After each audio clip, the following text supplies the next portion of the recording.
Bom dia. Primeiramente, agradecer ao conjunto Cefes-CRES o convite, mas, mais do que isso, parabenizar pela oportunidade de trazer para um debate com a categoria de assistentes sociais, não só a questão da família, como também a questão das relações de gênero. A família, né, tem sido o nosso objeto de intervenção profissional, talvez mais antigo. E por isso, acho, e também porque é a nossa vivência, né, não é só o nosso trabalho, mas é também a nossa vivência, tendemos a dá-la como entendida e como sem problemas, no sentido de concepção, de não termos que problematizar, né, essa categoria, né, analítica que é a família. Isso, né, acontece de maneira muito mais intensa quando se trata das relações de gênero. E, no meu entender, essa não é uma discussão periférica, né, e ela é uma discussão fundamental para entendermos, inclusive, a especificidade, né, do serviço social como profissão. Nós estamos, de alguma maneira, acostumadas a ouvir nas saudações, bom dias a todas e todos, as e os, e muitas vezes a gente não se dá conta da complexidade, da profundidade das questões que estão por trás dessa sinalização.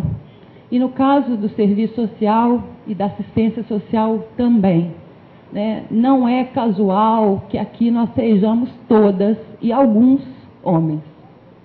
Não é casual que a assistência social tenha como público principal as mulheres, né, e que sejam também as mulheres as demandadas para poder arcar com responsabilidades ou suprir necessidades sociais básicas que são de responsabilidade da sociedade e dos poderes públicos, né? Isso tem a ver com uma construção social das relações sociais de gênero extremamente arraigadas na nossa sociedade e conservadoras e patriarcais, né? No sentido de que o homem é universal e é capaz de representar todas as necessidades. Não são, não nos representam, não dizem das nossas necessidades. Eu acho que esse é um primeiro ponto fundamental.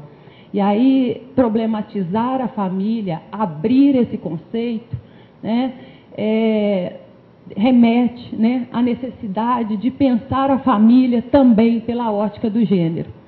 A política, as políticas, as legislações, a família está sempre colocada como lugar da proteção, do afeto e da interação. Muito perifericamente, ou em algumas políticas específicas, a família vai ser apontada como lugar da construção e da reiteração da desigualdade, da opressão e da violência, principalmente contra as crianças e as próprias mulheres, né?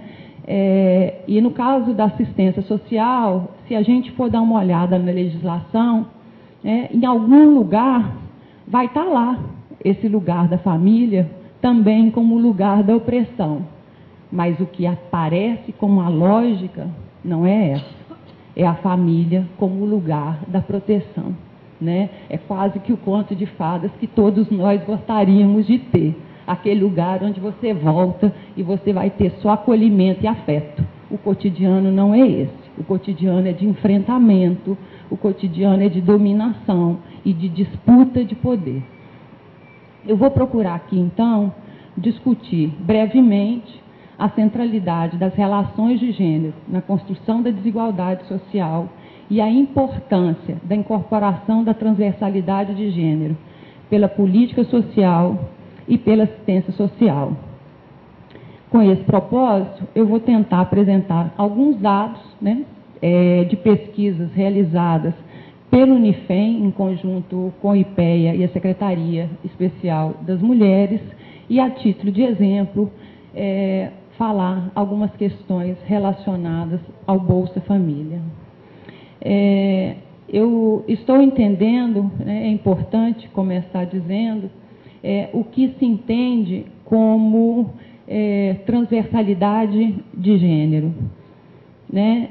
A transversalidade de gênero é entendida como aplicação de perspectivas de gênero a todas as normas e padrões legais e sociais, a todas as políticas de desenvolvimento, à pesquisa, ao planejamento, ao advocacy, ao desenvolvimento, implementação e monitoramento da política.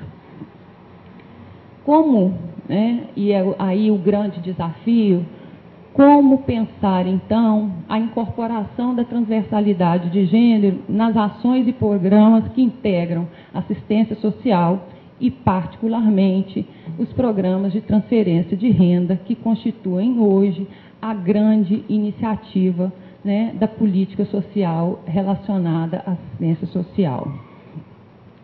Esse desafio, ele não é de pouca monta. Haja vista, inclusive, que uma crítica que o movimento feminista formula já na década de 70, né, em relação à política social como produtora e reprodutora de relações desiguais, né, e hierárquicas de gênero, e a concepção de família associada, né, a essa ideia, só muito recentemente foi incorporada pela assistência social. Segundo Spink Anderson, a crítica feminista, o declínio salarial da sociedade salarial e a crise do welfare state, né, permitiram criar um caldo de cultura propício para a recolocação da família, né, e a sua redescoberta como uma questão central da discussão da política. Embora, né, essa incorporação tardia, né, dessa reflexão feita por estudiosas feministas no campo da política social e da assistência social, né, teve como consequência, né, como Regina bem mostrou, né, a prevalência em larga escala, né, como marca característica do sistema do familismo, né, com a atribuição às famílias da responsabilidade principal pelo bem-estar dos seus membros.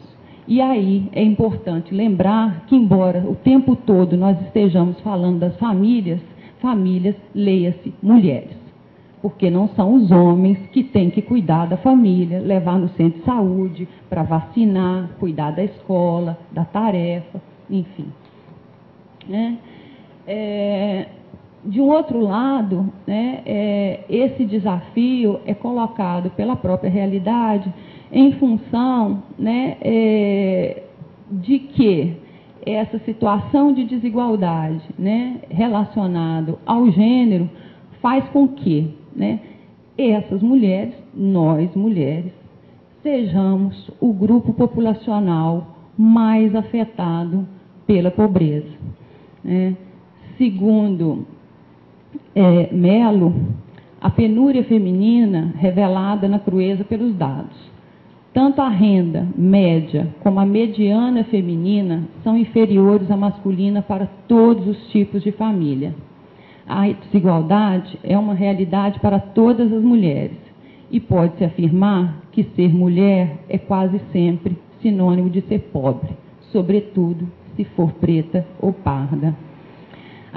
O enfoque, né, de gênero e a sua utilização no estudo da assistência social é importante ainda porque torna possível demarcar a discriminação, tanto pública como familiar, identificando-se as relações de poder e a distribuição desigual de recursos nas duas esferas. Como destaca Bastiani, é necessário decodificar as situações dentro da família, pois nesse espaço de coabitação as pessoas mantêm relações assimétricas em que prevalecem os sistemas de autoridade. A política de assistência social, ela tem, então, grandes desafios para contribuir com a promoção da igualdade entre mulheres e homens e o combate à situação de pobreza das mulheres nesse contexto. Na perspectiva da garantia de equidade de gênero, esse desafio implica superar concepções tradicionais de gênero que permeiam a política, para que ela possa se constituir efetivamente numa política de gênero que considere a diversidade dos processos de socialização de homens e mulheres e suas consequências nas relações individual e coletiva ao longo de suas vidas.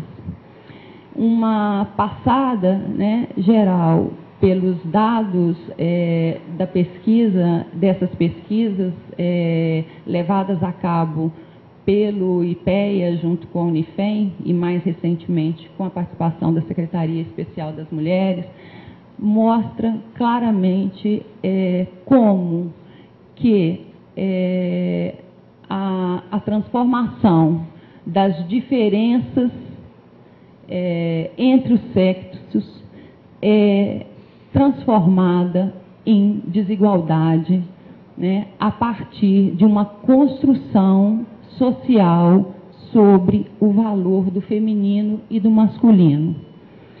No caso da situação em relação à pobreza, esses dados mostram, né, que, primeiro, a pobreza não afeta do mesmo modo e na mesma intensidade homens e mulheres, brancas e negras. Ela, em especial, como eu disse antes, né, as mulheres negras, elas têm sido o grupo da população mais diretamente afetado pela pobreza e a falta de acesso aos bens e serviços do Brasil. Além disso, as famílias que têm mulheres como referência, sem cônjuge, com os filhos pequenos, são as que apresentam os menores rendimentos mensais de toda a estrutura ocupacional nacional. Não é, por acaso, então, que exista a discriminação racial e a discriminação de classe. Dentre as cerca de 90 milhões de pessoas negras, né, isso é dado de 2000 do IBGE, do censo, as mulheres negras totalizavam pouco mais de 43 milhões, o que representa 24,1% da população total e 50% da população negra do Brasil. Em relação à localização dessa população, né, pobre, né, ela vai se concentrar principalmente na área rural. Segundo esses dados do estudo do IPEA com a Unifem, os pobres na área rural representam o triplo da população percebida na área urbana, ou seja, 26% da população da zona rural contra 8,4% da população urbana. Em consequência dessa, né, desproporção, se a gente pensar em termos de Brasil, o que a gente vai ver é que a proporção de negros pobres no Nordeste, ela será mais que o dobro da proporção de negros pobres no Sudeste. Considerando que essa condição de mulher negra e pobre, né, representa em termos de discriminação, a gente pode dizer que há mais pessoas discrimináveis no Nordeste do que no Sudeste.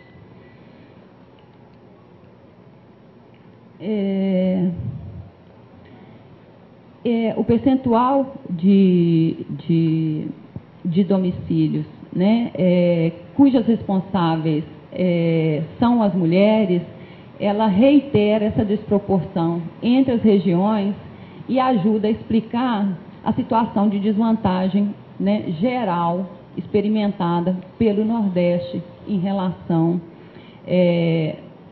ao Sudeste. Isto porque no Nordeste há uma maior proporção de domicílios cuja pessoa de referência são mulheres, né? Em relação, por exemplo, ao Sudeste. Nesse sentido, é importante também assinalar, né, que esse estudo ele já está na 3ª edição e uma dos achados, digamos, que eles trazem no estudo de 2008 por um lado, a tendência a uma manutenção desse crescimento das famílias com pessoas, com mulheres como pessoas de referência, né? Um outro dado que o estudo mais recente traz, e que, embora quantitativamente ele não seja relevante, mas ele o do ponto de vista qualitativo, é a emergência de famílias cujas pessoas monoparentais, cujas pessoas de referência são homens, né? E que apontam, né, para uma luz aí do fim do túnel de que nós estamos com muita dificuldade realizando transformações, né, no universo das relações de gênero. Essa desigualdade, né, social pautada no gênero, ela se expressa, né, no campo econômico, no campo do trabalho, no campo da educação, e os dados mostram, né, que ser mulher, né, como eu disse antes, o fato, né, de ser mulher, ele implica, né, em desigualdade, em hierarquia. No caso da educação, é interessante notar, porque é talvez a única área em que os indicadores para as mulheres, muitas vezes, são mais positivos do que os homens, seja em anos de estudo, seja em grau de escolaridade. O que é importante reter, no caso da realidade que a gente encontra na educação, é que, em que pese a maior escolaridade, a maior quantidade de anos de estudo e a maior qualificação das mulheres, essa realidade não se traduz em melhor entrada no mercado de trabalho. Muito antes, pelo contrário, as mulheres continuam ganhando menos do que os homens em todas as funções, inclusive naquelas que exercemos as mesmas atividades e funções, né? A nossa trincheira, nesse caso, tem sido o serviço público, né? Onde o assédio pode ser denunciado, onde a discriminação pode ser contestada. Nos demais espaços de trabalho, né, o que rege é o assédio moral, é o assédio sexual, né, e a discriminação muitas vezes aberta.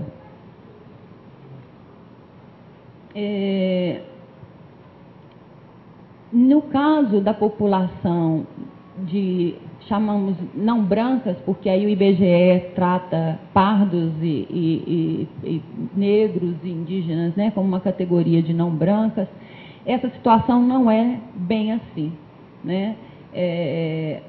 O corte racial, né, ele mais uma vez aprofunda a desigualdade e desfavorece duplamente as mulheres, né? A análise dos dados agregados por raça e cor aponta que, sejam homens ou mulheres, a população de não brancos apresenta os piores indicadores de educação. Os níveis educacionais mais baixos são observados entre essa população, enquanto os níveis educacionais mais altos encontram-se entre os brancos. Quanto ao corte de sexo, constata-se uma taxa maior de analfabetismo entre as mulheres do que entre os homens, ainda que, em comparação aos homens, elas apresentem níveis educacionais mais elevados, né? Seja em educação secundária ou superior. Eu não consegui imprimir, vocês vão me desculpar, porque não cheguei nessa parte.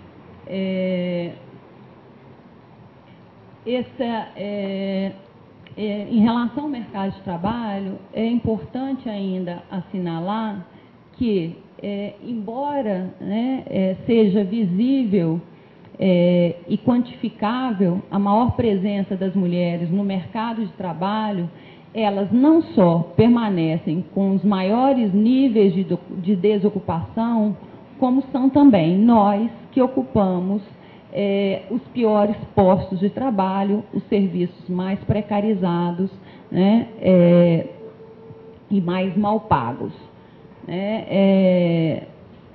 Nesse sentido, é importante a gente lembrar, né, e assinalar a centralidade do trabalho doméstico remunerado, via de regra, precário, né, e não coberto por direitos, embora a legislação trabalhista exista, né?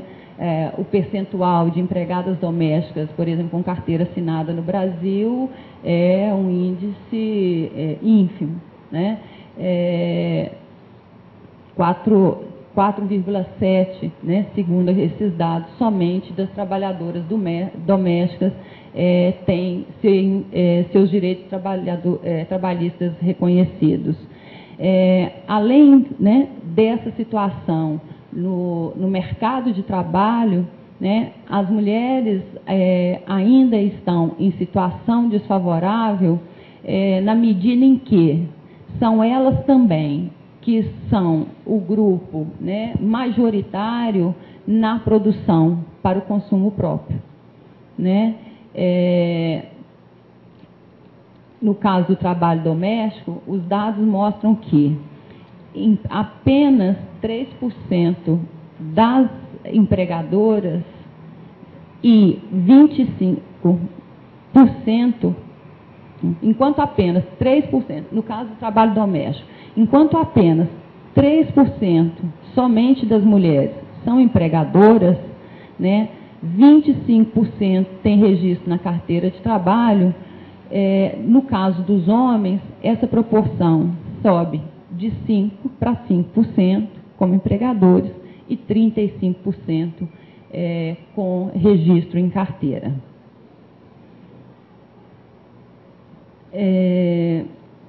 Esse contexto mais geral, né, eu não vou parar com esses dados, mas né, esses trabalhos eles estão disponíveis na página da Secretaria Especial das Mulheres, então ele pode também ser olhado, mas esse quadro, né, que revela a importância, né, do gênero ou da construção social que se faz sobre o feminino e o masculino, né, e a desigualdade que se constrói em cima dessa diferença, é um elemento fundamental para se entender e avaliar a política de assistência social, né, na perspectiva de melhoria das condições de vida e no aumento da autonomia das mulheres.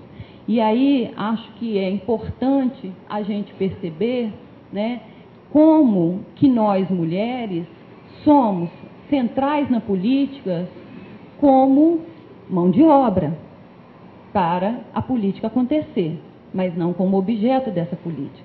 Nós temos que cuidar dos meninos, nós temos que cuidar dos velhos, nós temos que cuidar das pessoas portadoras de deficiência. Quem cuida da gente? Né? Isso aí serve para nós assistentes sociais também. A gente cuida de todo mundo. Quem é que cuida da gente? Né? Nos trabalhos esses de alta tensão, de imenso desgaste mental e afetivo, né? E aí, né, essa é uma tese que eu venho amadurecendo. No caso do serviço social, me parece que a construção do nosso estatuto científico e acadêmico, ele veio acompanhado de uma assexualização, porque a gente não quer mais ser identificada como as freiras, como as boazinhas, como as mães e avós de todo mundo. E aí, nós não somos ninguém, nós somos eles, os companheiros, os outros. Eu não sou outra, eu posso até ser a outra. Outros não. Né? E no caso da Bolsa Família, né, e aí eu vou falar pouco, vamos para o debate, isso é muito emblemático. As mulheres são mão de obra da Bolsa Família. Para controlar a frequência dos meninos, para levar os meninos para tomar vacina, para tomar puxão de orelha porque os meninos estão indo sujos para a escola, porque não estão frequentando. Você não tem, agora a SPM está fazendo, tá? Já foi implantado. Começava agora o exame de lâmina, né? A Secretaria Especial das Mulheres, acho que é uma iniciativa fantástica, está conseguindo normatizar a obrigatoriedade de um exame preventivo para as mulheres. Jamais isso foi pensado. Nós somos, eu digo, as vacas, né? Com perdão da palavra. Somos as vacas do programa. Aquelas que têm que dar leite para os bezerros crescer. Né? Ainda que se fale do desafio, né, de enfrentar a pobreza intergeracional, e nós vamos só criar os meninos e morrer? Quem vai criar os próximos? As meninas que estão sendo cuidadas, as crianças, mulheres que estão sendo cuidadas por esse programa. Ele determina, agora, eu acho importante assinalar que, embora essa seja a tendência, ela não está sozinha. Né? A contradição, ela é parte da vida e da política.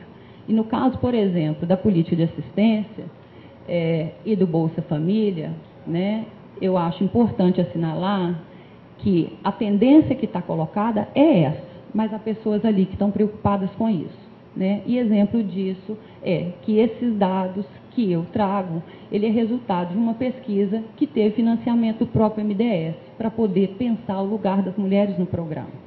Não chegou lá ainda, mas acho que tem gente pensando nisso, e isso é muito importante. Né?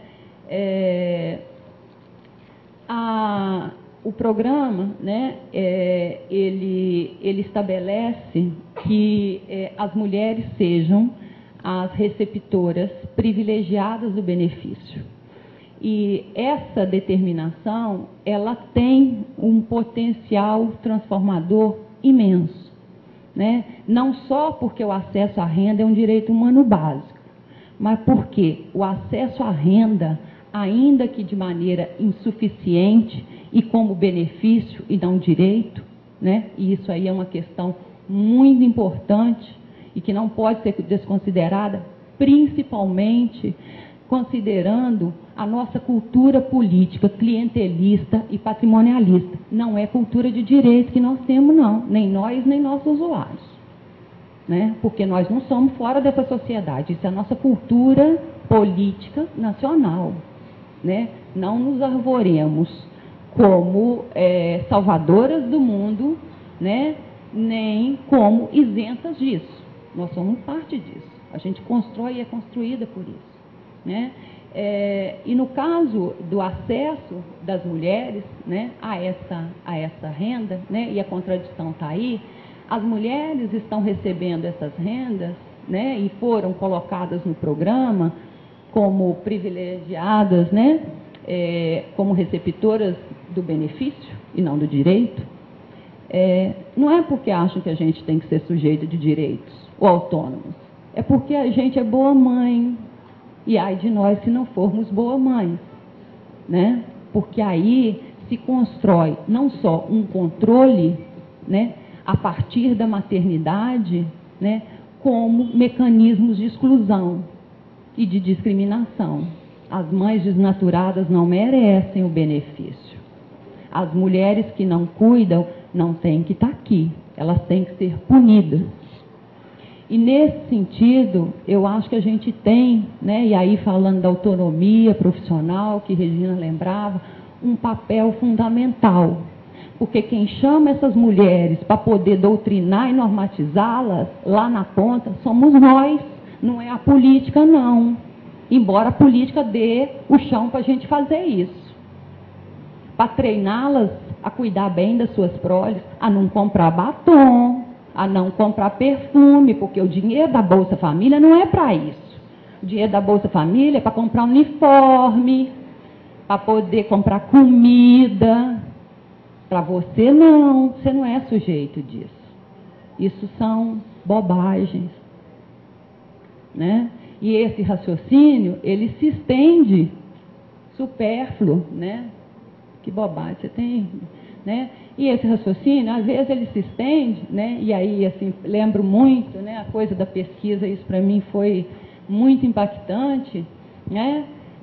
Na forma de gerir o cotidiano integralmente, né? Quer dizer, qual é a autonomia que a gente acha que essas mulheres podem ter para gerir o seu cotidiano e o seu dinheiro?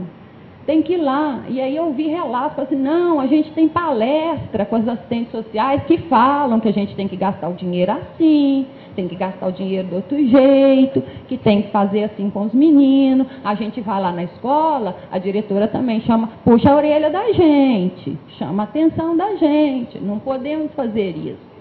E aí, no caso, né, desse consumo, né, que foi uma coisa muito impactante para mim, que eu vi primeiro, né, de técnicos. Não, essas mulheres agora que estão com esse dinheiro é uma coisa, porque é um trau de tomar pinga, comprar batom, comprar perfume, e agora ainda cismaram que tem que ter, ainda não tinha LCD, tá, gente? Isso é há 2 anos atrás.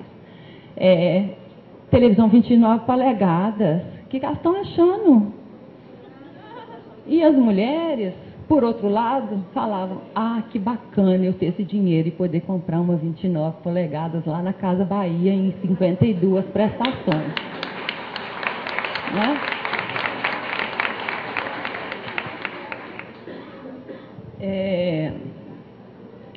E aí, né, nesse mesmo sentido, e aí chamando para o nosso campo de responsabilidade, né, porque sem nenhum messianismo de achar que, né, nós somos a superpoderosa do pedaço e que vamos mudar nós e eles e elas e todo mundo, a importância e a centralidade dessas ações, né, que a gente, na verdade, não dá muita bola. Não, o quê? Fazer reunião, palestra, visita, entrevista, a gente já sabe isso, né?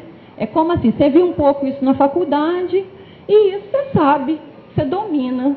Se você faz, você sabe, né? E aí uma perversidade, né, de achar que o fazer, ele engendra poder necessariamente. Não engendra.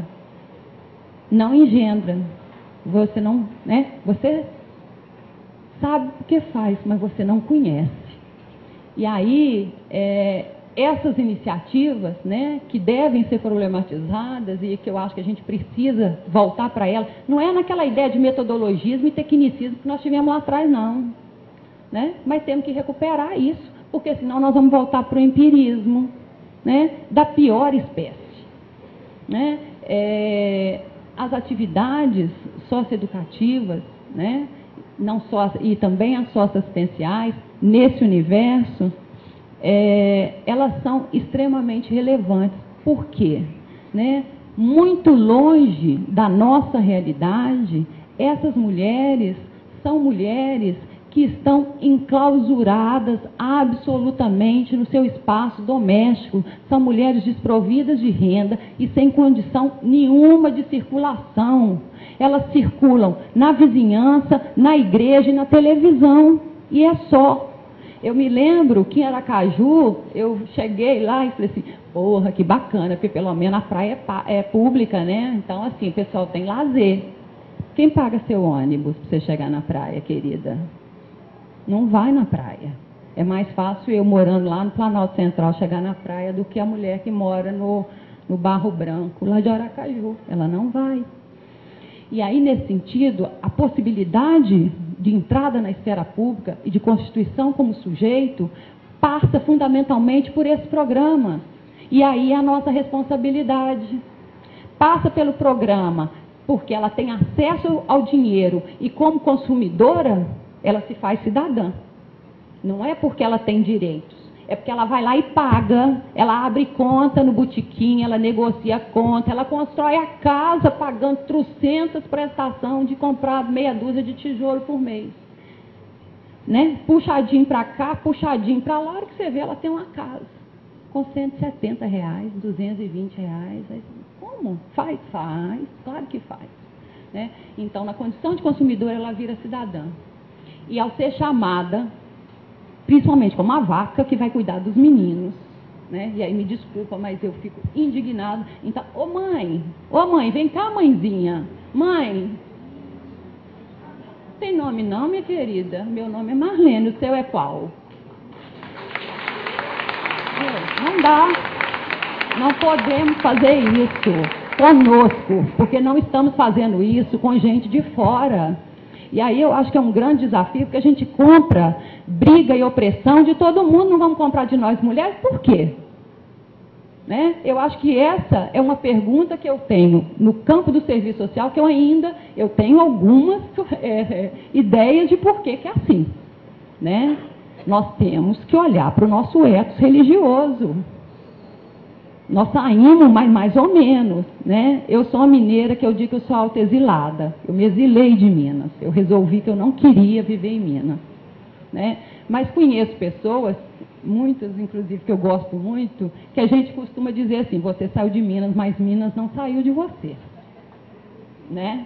E eu acho que com relação ao ethos do serviço social, né, o religioso principalmente, normativo, cartorial, controlista, higienista, nós saímos dele, mas ele não saiu da gente. Né? E essa, digamos que é um processo que a gente ainda está para terminar, ou pelo menos começar a enfrentar. Acho que trazer esse debate, né, aqui é uma importância, mas nós temos que sair do gueto. Eu não quero falar de gênero com minhas amigas, companheiras, queridas feministas. Eu quero que a gente fale disso mais geral, porque isso não é uma questão particular. Isso não é uma questão periférica para o serviço social. Obrigado, a gente continua no debate.